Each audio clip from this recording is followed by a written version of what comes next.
Արձագանքեցինք ջերմուկի զարգացման կենտրոնի հրավերքին եւ այսօր ներկա ենք քննարկելու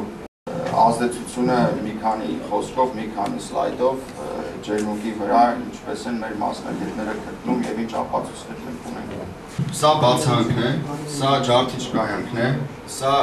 լցակույտն է, սա վերգետնյա փակ, ուրեմն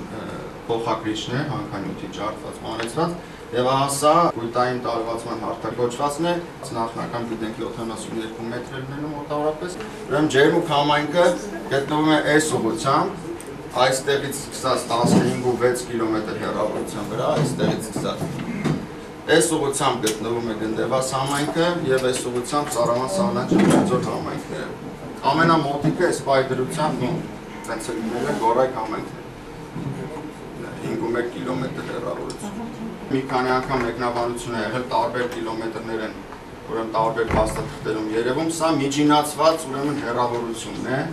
ուրեմն ինֆրակառուցվածքին ասենք ենթադրենք մեջտեղից վերցրած դեպի ջերմուկ քաղաքի ամենամոտիկ կետը։ 13 կիլոմետր հեռավորության վրա է գտնվում ջերմուկը ուղիղ գծով։ Ուրեմն այս բաց կանաչ գույնը ինչ տեսնում եք, այդտեղից ուրեմն տեսնում եք հանքավայրը։ Բաց հանքի քարտեզն է սա։ Ինչքան բաց կանաչ կա, այդտեղից կանում եք տեսնում եք։ Ինչքան մուկ կա,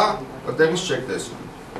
Ուրեմն սա ջերմուկն է, սա ներողություն, սա ջերմուկն է, սա կեչուկն է։ Ջերմուկից տեսանելի չի։ Տեսանելի է ուրեմն մի քիչ բանից, ճոպանովու վերևից մի քիչ տեսանելի կլինի բացանը։ Ջերմուկը ուրեմն ազդեցություն չի կրելու։ Դրան մի շարք բացատրություն կա եւ հիմնավորում կա դրա համար։ Օրինակ աղմուկի ազդեցությունը վիբրացիան եւ տեսանելիությունը։ Փոշին մոդելը հաստատել է միջազգային ստատիստիկան, որ առաջացած փոշու 95%-ը, քանի որ նա համատաբար ավելի ծանր է, նստում է առաջացման աղբյուրից 100 մետր շարավով հեռավորության վրա։ Մեր մոդելը հաշվի է առել ամենաուժեղ քամու արագությունը, վերջի 10-15 տարվա, եւ մնացած 5%-ը սովորաբար 1000 մետրից հեռու չեն գնում։ Սա ուրեմն փոշու ցնման մոդելն է, խնդրեմ, առաջացման աղբյուրներն են բացանք, ջարդիչ կայան,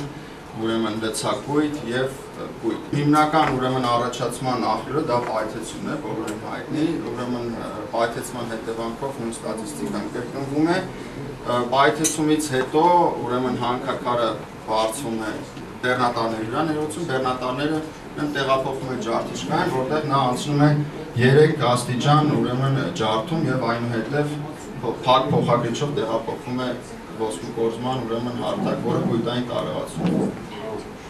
Ինչպես հայտնի է, ջարդիչ կայանը ընդհանուր հանքարդյունաբերության մեջ փոշու առաջացման ամենամեծ աղբյուրն է։ Ջարդիչ կայանը գտնվում է փակ շենքում, որը 98%-ով կրճատում է փոշու արտանետումը։ Ուրեմն մյուսը հանքաքարի տեղափոխումները իրականացում են լրիվ փակ, ամբողջությամբ փակ փոխակրիչով 1 մետր դրամագծով։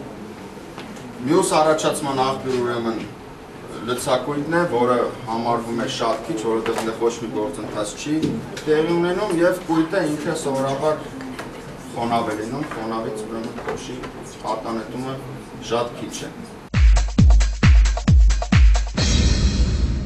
Նախարարության կողմից օֆիցիալ ջերմուկը չի ճանաչվել որպես ազդագիր համայնք։ Վայոց ձորը, Վայոց ձորի մարզպետարանն է ծանուցվել նախարարության կողմից եւ Սյունիքի մարզպետարանը։ Հետո որոշում է կայացվել հանրային քննարկումներ եւ լսումները անցկացնել Սարավան եւ Գորայք համայնքներում։